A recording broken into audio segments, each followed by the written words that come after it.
네, 여러분 안녕하세요. 현상에 대한 분석을 통해서 문제의 본질을 파악하고 나아가 진실에 가까이 가고자 노력하는 김로벨 TV입니다.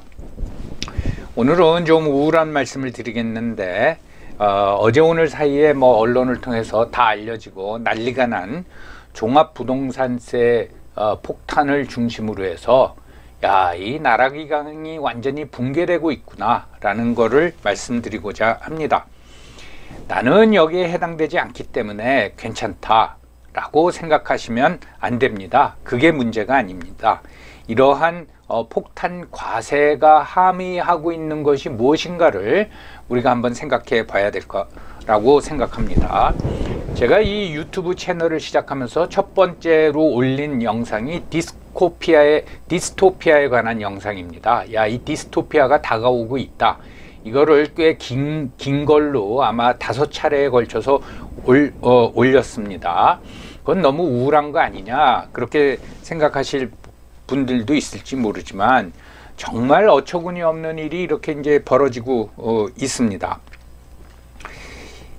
왜 이렇게 됐느냐, 이게 반드시 지금 정권이 아니라 지난 20년 동안 우리나라의 공무원들, 그러니까 국가 경영을 책임지고 있는 공무원들 또는 그 국회의원을 포함한 정치인들, 그런 사람들이 진짜 실력도 없고 윤리도 없습니다. 우리나라 통치 엘리트는 여야 구분할 거 없이 실력도 없고 윤리도 없습니다. 그 사람들 머릿속에는 최고위층 사람들은 어떻게 하면 내가 50억 클럽에 들어가나, 그 생각뿐이고, 그 다음에 중간 간부나 하급 공무원들은 그저 내 철밥통을 지키겠다라는 어떤 자기보신으로 행정을 해나가고 정책을 집행하지, 다른 생각은 정말 아무것도 안 하고 있다는 것을 알 수가 있습니다. 먼저 주택중심 그 종합부동산세에 대해서 한번 살펴보기로 하겠습니다. 전에도 한번 말씀드린 적이 있지만 화천대유에 대해서 얘기를 하면서 저는 종합부동산세 대상이 아닙니다. 저희 집은 지은 지 50년이 된 굉장히 오래된 주택이기 때문에 이 종합부동산세 대상도 아니고, 그 다음에 그렇게 부동산에 크게 관심도 없습니다. 그런데 조만간 저도 공시지가를 하도 빨리 올려서 저희 집도 조만간 이 종합부동산세 대상이 될지도 모르겠습니다. 자, 신문에 다 보도됐지만은 종합부동산세를 보면은 이건 주택 중심입니다. 2010년도에 그 대상자가 20만 명이었습니다. 그러다가 7년 후인 지금 정권이 들어와서 2017년에 33만 명, 그리고 2020년에는 3년 사이에 67만 명으로 늘었습니다. 그리고 올해는 95만 명이라고 합니다. 이 중에 개인은 89만 명입니다. 즉, 현 정권 들어와 가지고 3년 사이에 종합부동산세 과세 대상자가 3배로 늘었습니다. 그러면 세금 총액은 어떻게 됐느냐? 2010년도에는 2,414억 원, 2017년도에는 3,878억 원, 그리고 3년 후인 2020년에는 무려 1조 8천억 원으로 늘고, 그 한 해 만에 올해는 5조 7천억 원으로 늘었습니다. 1인당 평균 납부액을 보면은 2010년도에는 120만 원, 2017년도에는 117만 원, 그러니까 비슷하네요. 그러다가 2020년에 와서는 269만 원으로 3년 사이에 2배 이상 늘고, 그 다음에 한 해 지난 2021년 올해는 602만 원이 됐습니다. 이건 세금 폭탄이 아닐 수가 없습니다. 즉 2017년서부터 지금까지 3년 4년 사이에 과세 대상자는 3배가 늘고 세금 총액은 15배가 늘었습니다. 그리고 평균 납부액은 5배가 늘었습니다. 그러니 이걸 어떻게 폭탄이라고 말할 수가 없겠습니까? 그럼 왜 이렇게 올렸느냐? 간단하죠. 정부가 세율과 공시가격을 동시에 인상하기 때문입니다.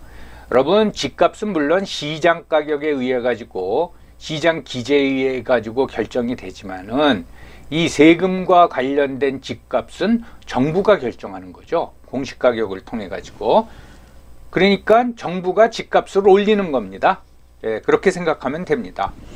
저희 집 공시가격도 지난 3년 사이에 한 50%가 올린 것 같습니다. 오른 것 같습니다. 매해 15%, 20%를 올려서 제가 이의 신청을 하라 그러죠. 이의 신청을 하면은 문구가 똑같습니다. 무슨 검사를 통해 가지고서는 결정된 액수입니다. 그렇게 와요. 50%가 올랐어요. 그래서 이런 속도로 올라가면 저희 집도 조만간 종합 부동산세 대상이 되지 않을까 그런 생각을 하고, 이건 솔직히 개인적인 얘기를 하면은 지금 연금 생활을 하는 사람 입장에서는 그 세금을 감당할 방법이 없습니다. 그래서 제가 상한선을 정해 놓은 게 있습니다.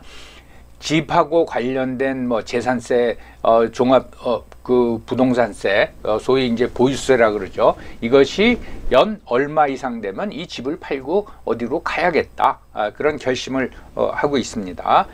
이 재밌는 거예요. 공시가격이 제가 이제 일하고 있을 적에 저희 학교였습니다. 학교 부지가 한 30만 평 된다 그러면은 교육용 시설이 30만 평에 다 들어가 있는 건 아니지 않습니까? 살림도 있고 그렇겠죠. 근데 어느 해에 갑자기 그러니까 재산세죠. 땅에 대한 세금이 한 4배가 늘려서 왔습니다. 그러니까 말하자면 보통 한 1억 5천만 원 연 냈는데 갑자기 지자체에서 그 다음 해에 한 5억 6억으로 늘려서 고지서를 보내서 제가 직원한테 물어봤습니다. 이거 왜 이렇게 올랐지? 작년에 내가 2억 안 되는 걸로 기억하는데 왜 이렇게 많이 올랐나 그랬더니 이게 지목이 바뀌었습니다 그런 거예요. 그러니까 임야를 잡종지라 그러죠. 이걸로 바꿔버려요. 그래서 그거 우리가 그렇게 신청했어? 아닙니다. 그건 지자체에서 마음대로 하는 겁니다. 지목을 바꿔버려요. 예. 자, 지목이 바뀌면은 당연히 공시지가가 올라가겠죠. 그리고 근데 비영리법인 입장에서는 공시지가가 올라가야 그걸 통해 가지고 무슨 수익 사업을 할 수도 없고 소득이 발생하지도 않습니다. 그러니까 공시지가가 얼마든 지목이 어떻든 아무 상관이 없어요. 그런데 자기네가 바꿔놓고 세금을 3배 이상으로 때려버리는 거예요. 정말 속으로 뭐만 안 든 뭐다 라는 생각이 들더라고요. 여러분, 지가하고 세금하고 관련된 지가하고 주택가격은 정부가 올리는 겁니다. 본인 시장가격에 의해서 결정되는 게 아니죠. 그래서 보유세, 그러니까 재산세하고 종부세를 포함한 그 세금을 보면은 2017년에서 2021년 사이에 3배가 증가했습니다. 3배. 그러니까 개인별로 3배가 증가했단 말이죠. 예. 그리고 아마 2024년 정도 되면은 올해에 2배 정도 될 거로 예상이 됩니다. 이거는 여러분들 감당할 수 없는 수준입니다.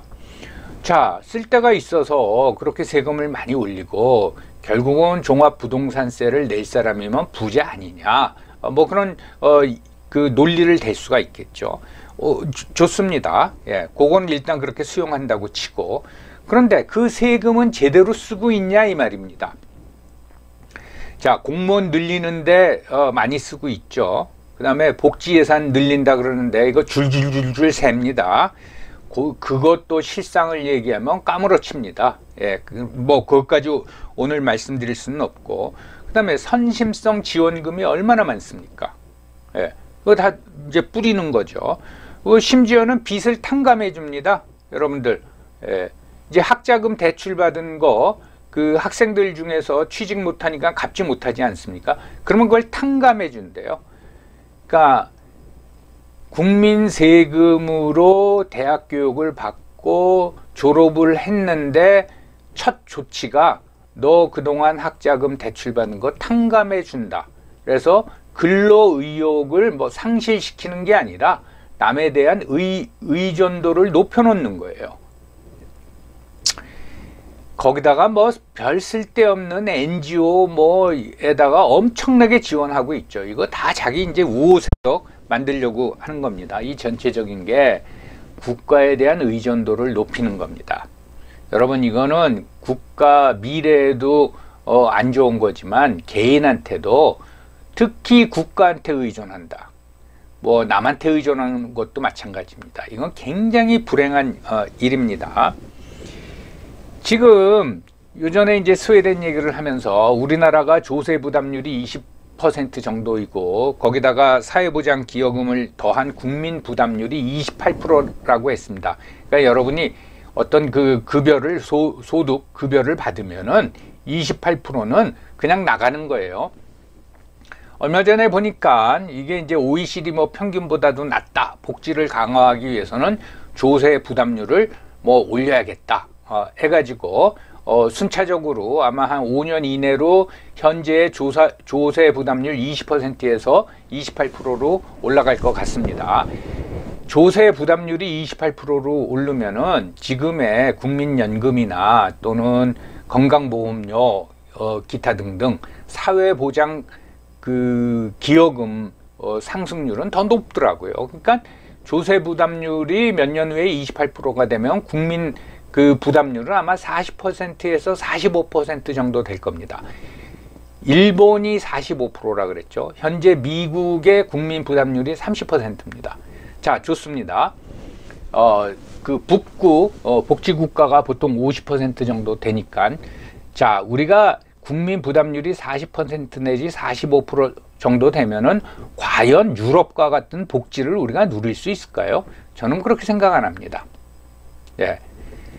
이게 복지도 늘어나지만 또 복지를 관리한다고 또 공무원도 엄청나게 늘어날 거예요. 결국은 조세 부담률이 늘어나거나 국민 부담률이 늘어나면은 공무원 복지만 좋아지는 겁니다. 이 굉장히 심각한 거죠.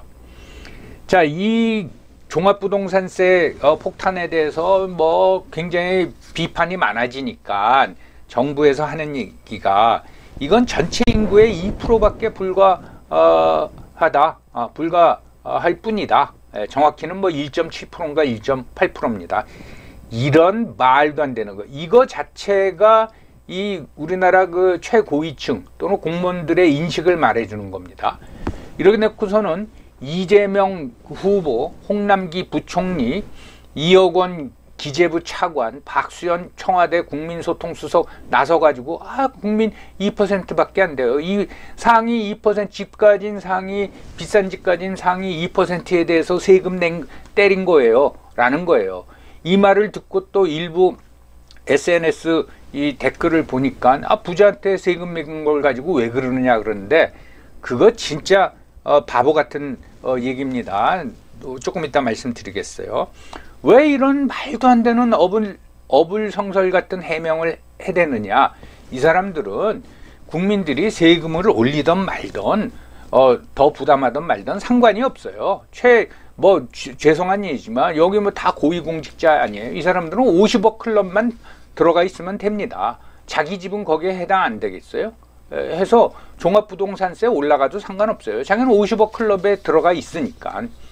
그 공무원들도 아이고 뭐 그런 뭐 전체 인구의 2%에 불과하다. 이 논리를 누가 만들어냈겠어요?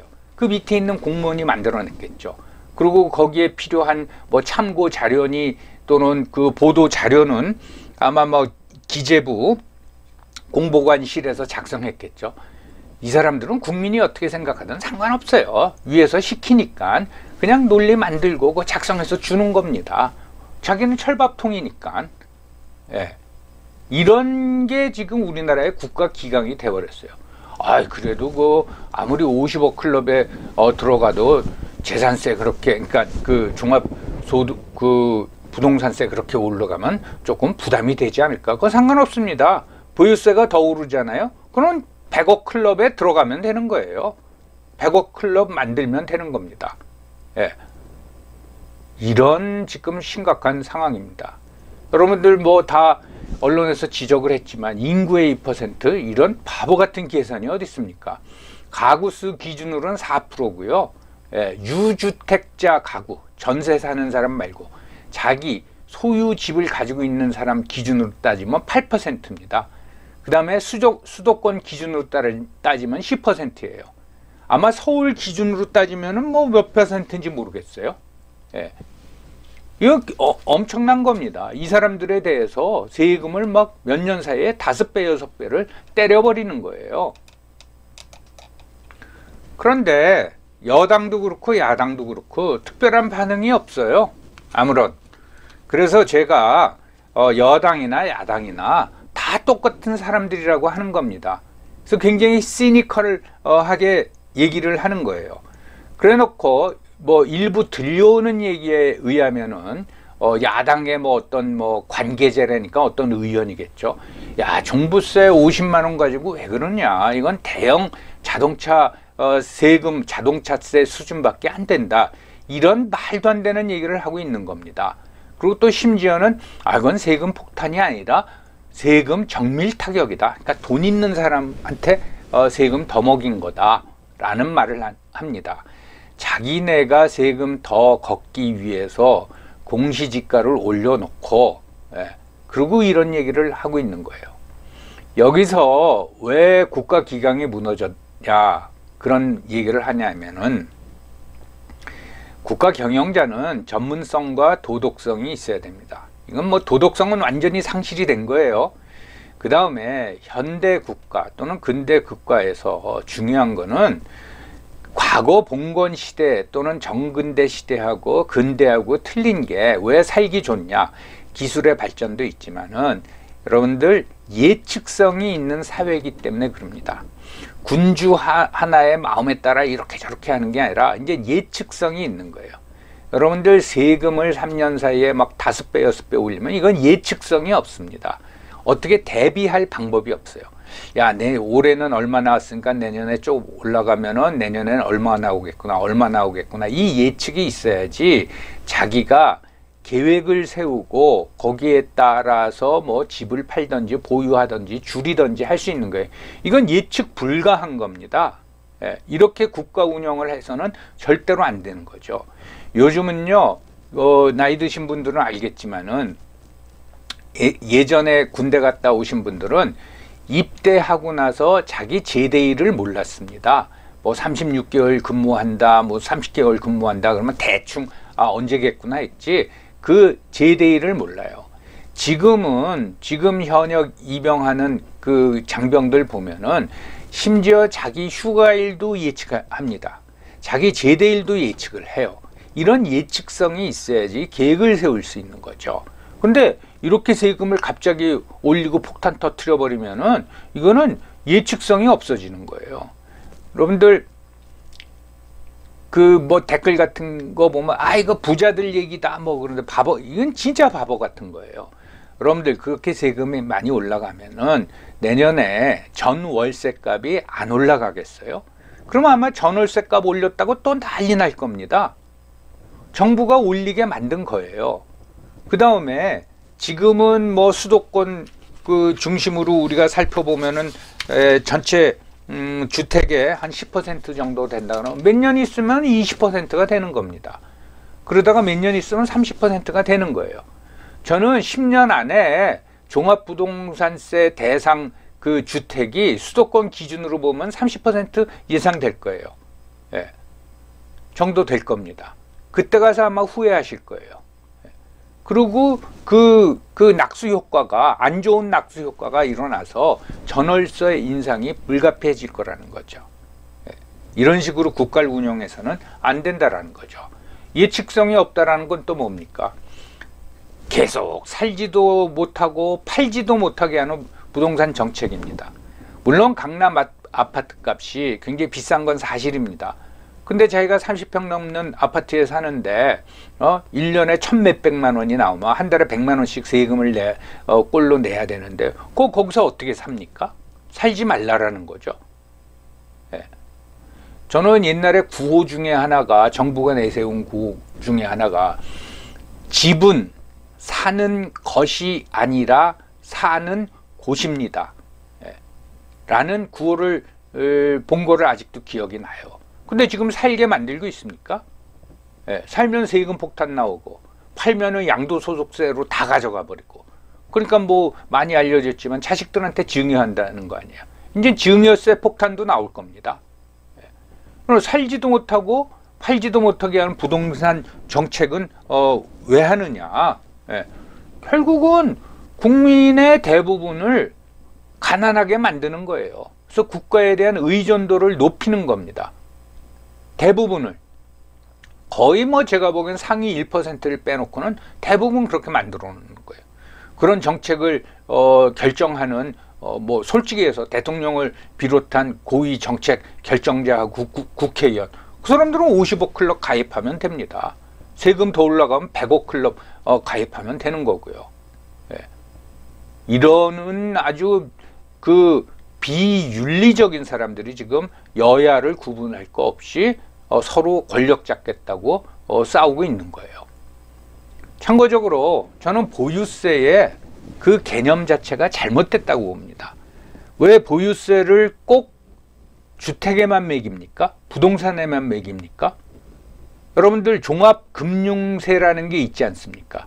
그런 이제 이자 소득이나 뭐 다른 소득이 너무 많으면 거기에 대해서 세금을 매깁니다. 왜 그래요? 그거는 거기서 금융 자산에서 소득이 발생했기 때문에 매기는 거죠. 그냥 가지고 있다는 이유로 세금을 부과하는 건 그건 전 잘못됐다 그래요. 그러면 왜 꼭 부동산만 보유세를 매깁니까? 저축 내가 10억을 저축해 놨다. 그럼 거기도 매겨야죠. 너 돈 10억 가지고 있으니까 돈 내. 이자를 떠나 가지고. 그건요 또 고가 보석은요. 그것도 매겨야죠. 부자인데. 요즘은 또 솔직히 말해서 예술품을 부자들이 많이 가지고 있잖아요. 그림이니 이런 거, 골동품이니 거기도 가지고 있으면 먹여야죠.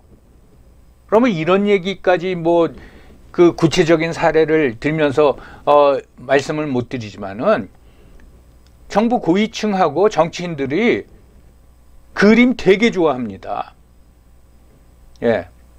보유세가 없어요. 그 다음에 그건 실거래 가격을 알 수가 없어요. 자기들은 그러면서 자기들끼리 사고 팔고 하면서 차익을 남긴단 말이죠. 거기다 보유세 매겨야죠. 전부 다 등록을 하게 해가지고. 그 주택, 강남에 있는 아파트보다 비싼 그림이 얼마나 많습니까? 거기도 다 매겨야 됩니다. 보유세 자체가 저는 문제라고 생각합니다. 소득이 발생하는 곳에 과세를 해야 된다는 거죠. 집 한 채 달랑 가지고 있는 거, 그것도 30년 전에 사놨다가 계속 오르고 뭐 재건축 한번 해가지고서는 가격이 오른 거, 평생 월급 쏟아가지고 거기다 그거 하나 마련해 놨는데 거기다가 1년에 뭐 2천만 원 가까운 세금을 때려버리면은 집 내놓으라는 거죠. 자기들은 몇십억짜리 골동품하고 그 그림 집에 가지고 있으면서 정말 부도덕한 사람들입니다.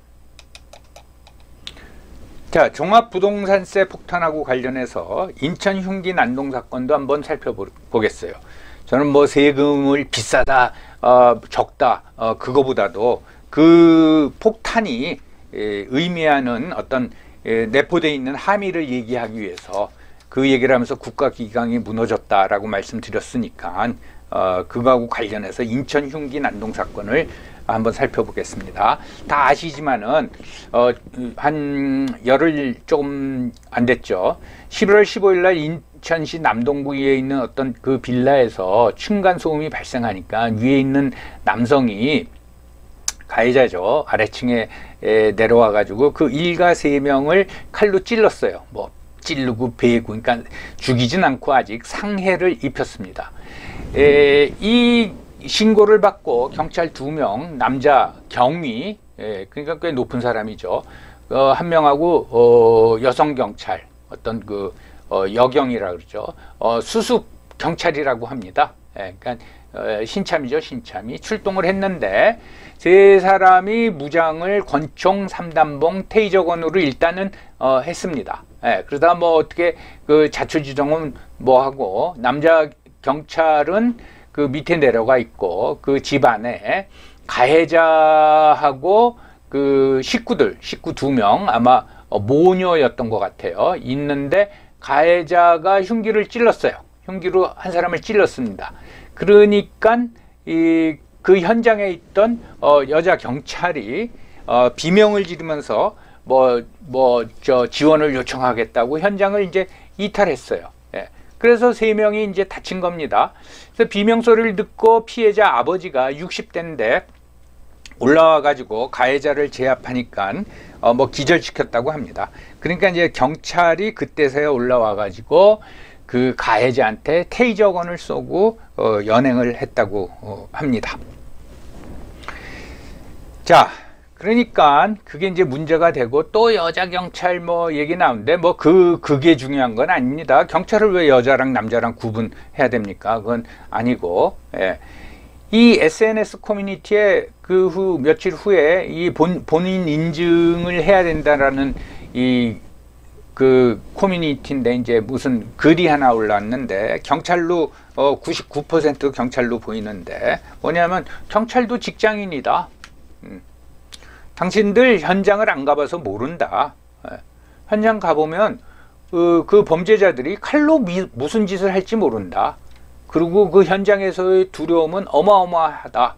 라면서 이 인천 흉기 난동 사건의 그 경찰들, 출동 경찰들의 입장을 옹호한 거죠. 간단히 말해서. 이런 글이 올려서 이제 비난이 많이 나오고 있는데, 간단히 말해서 뭔가 하면요. 경찰은 그런 극한 직업입니다. 그게 무섭고 싫으면은 그 길을 안 가야 돼요. 그 길을 갔다 했을 적엔 그렇게 현장에 출동을 하고 현장에 출동했을 적에 어떤 그 범죄자가 흉기를 들고 설치고 그걸 제압하는 거, 그게 경찰의 임무입니다. 그거 싫으면 안 해야죠. 근데 그걸 가지고 칼로 무슨 짓을 할지 모른다. 당연하죠. 예. 부엌에서 요리할 적에는 칼 가지고 요리하죠. 그런 현장에서 범인은 그 범죄자는 칼로 무슨 짓 할지 모르고 두려움이 어마어마하죠. 그래서 권총도 주고 삼단봉도 주고 테이저건도 주는데 무슨 그 수칙이 어쩌고 따지면서 옹호를 하면 어떡합니까? 그 논리대로라면은 군인은 어떻겠어요? 예. 군인은 전쟁터 가가지고 전쟁 안 하고 도망가면서 당신들은 그 전쟁터를 모른다. 총알이 날라오는 게 얼마나 무서운 줄 모른다. 예. 소방관은요, 불 헐헐 나는데 당신들 불 속에 뛰어들어가 봤냐? 다 안 하죠. 예. 의사는 수술하다가 피 보고서는 깜짝 놀라가지고 비명 지르고 수술실을 나갈 수도 있죠. 그거 뭐라 그러면 그 피가 얼마나 무서운 줄 아느냐? 말도 안 되는 거죠. 기본적인 직업 윤리가 안 돼 있는 겁니다. 여러분들, 지금 이렇게 됐어요. 여러분들. 이제 경찰도 못 믿는 세상이 왔어요. 예. 내 집에 타인이 침입을 해가지고 칼을 휘두르는데 현장을 도망가 버리는 거예요. 예. 그럼 어떡합니까? 예. 가스총, 아주 강력 가스총을 하나씩 가지고 있던가, 전 국민들한테 스스로 신변보호, 자기 방어를 위해서 총기 소지를 허가해 주던가, 그 수밖에 없잖아요. 이 피해자분들한테 정말 죄송한데요. 예. 제가 죄송한 건 아닌데 굉장히 위로의 말씀을 드리는데요. 제가 부탁드립니다. 경찰은 이 현장을 이탈한 이 상황을 정확히 조사해서 그 해당 경찰은 전 면직시켜야 된다고 봅니다. 그런 경찰들한테 우리가 월급을 줄 이유가 하나도 없어요.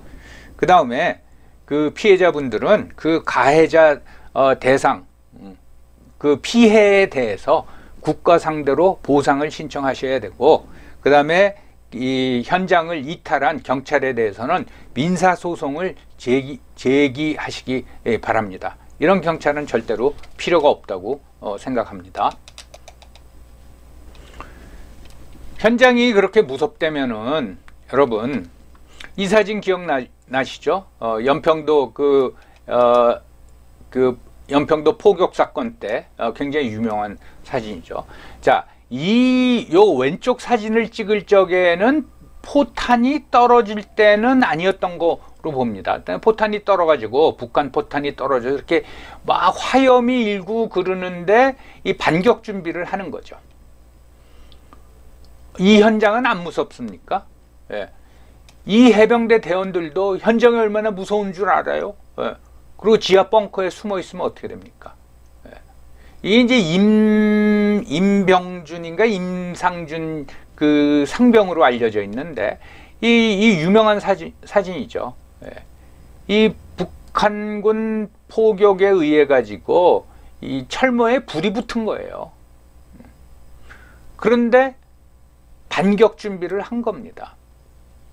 그럼 이 군인들은 뭡니까?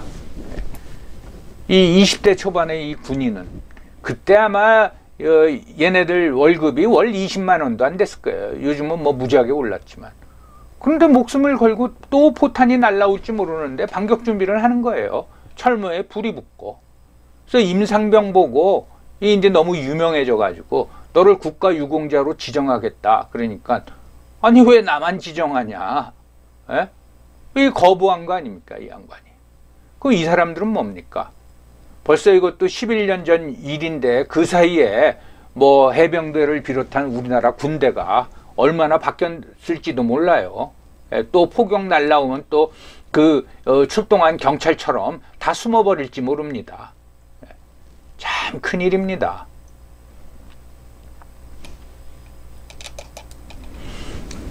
저는 대한민국의 기강이 완전히 무너졌고요. 없어졌고요. 나라가 무너지고 있다고 봅니다. 다시 말씀드리지만 전문성도 없어요. 어떤 정책 집행하는 거 보면요. 전문성이 없어요. 다른 말로 말하면은 실력이 없어요. 실력이. 이게 반드시 현 정권의 문제가 아니에요. 제가 이렇게 지켜보면은 쭉 지켜보면 야 어떻게 저런 정책 결정을 내리지? 그건 뭐 노무현 때도 마찬가지였고 이명박 때도 마찬가지였고 박근혜 때도 마찬가지였고 뭐 문재인 들어와서는 뭐 말할 필요도 없고 이게 참 한탄스러운 거예요. 도덕성도 없습니다. 자긴 철밥통이면 끝입니다. 뭐 국민을 위한 공복 그건 기대도 하지 마십시오. 고위층 어떻게 경제부총리라는 사람이 세금을 3배 일부 주택 같은 경우 소유자 같은 경우에는 5배 한 해 만에 올려놓고서는 국민의 2%밖에 안 됩니다. 국민 2%에 대해서는 그렇게 그 1년 사이에 5배 6배 올려도 되는 겁니까? 0.2%라고 하더라도 올려도 되는 겁니까? 말씀드렸듯이 예측성이 있어야 되죠. 자, 5년 안에 오릅니다. 뭐 이런 게 있어야 될 거 아니야. 그리고 고지서 그냥 보내버리는 거예요. 다시 말씀드리지만 그 사람들은 왜 그러냐. 자기하고는 상관없는 일이에요. 자기는 조만간 55 클럽에 들어갈 거니까.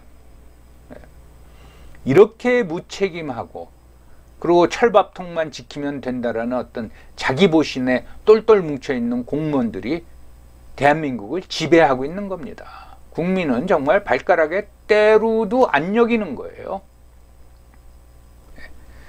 그래서